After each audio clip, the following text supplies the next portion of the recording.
नमस्कार, S prime न्यूजमध्ये आपल्या सर्वांचं स्वागत। इंस्टाग्रामवरील मैत्री, भेटीगाठी आणि ब्लॅकमेलिंग, सोलापूरच्या पाटील दाम्पत्याच्या मृत्यूचं कारण आता पोलीस तपासामध्ये समोर आलंय। या घटनेमुळं संपूर्ण सोलापूर हादरलंय। मात्र या घटनेमागचं नेमकं कारण काय आहे, या घटनेमध्ये नेमका कोण आरोपी आहे, हेच आज आपण जाणून घेणार आहोत। 27 फेब्रुवारी वार शुक्रवार, वेळ सकाळच्या 6ची।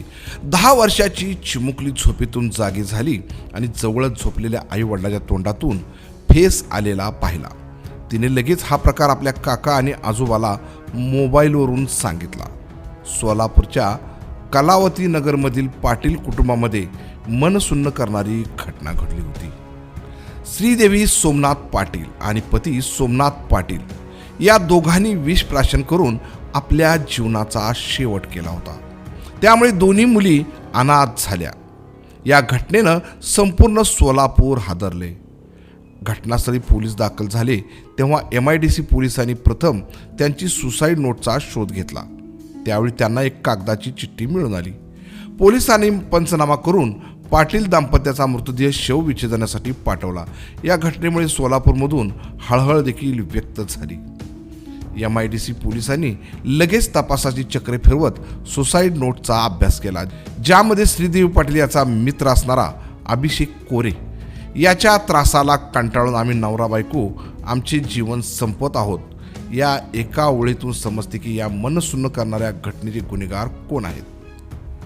MIDC पोलिसांनी अभिषेक कोरे कोण आणि तो कुठे राहतो याचा तात्काळ शोध घेतला।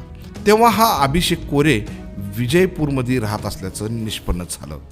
पोलिसांनी धडक कारवाई करत पहिले या अभिषेक कोरेला विजयपूरमधून ताब्यात घेतलं आणि सुरू झाला MIDC पोलिसांचा तपास। पोलिसांनी श्रीदेवी पाटील यांचा आणि आरोपी अभिषेक कोरे यांचे मोबाईल तपासले असता इंस्टाग्राम या सोशल प्लॅटफॉर्मवर दोघेही मित्र असल्याचं समोर आलं।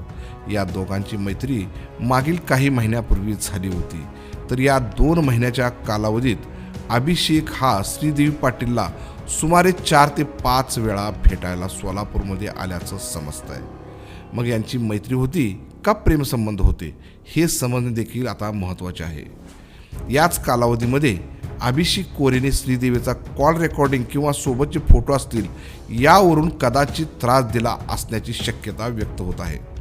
कारण यापूर्वी देखील अभिषेक कोरेने सांगोल्यातील एका मुलीला प्रेमाच्या जाळ्यात ओढून त्याचे व्हिडिओ फोटोतून छळ केला होता।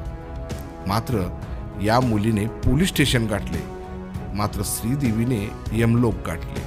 खरं तर अशी माहिती समोर येत आहे की या घटनेनंतर पाटील दाम्पत्याच्या मोठ्या मुलीने पहिला फोन याच अभिषेकला केला असल्याचं समजतंय।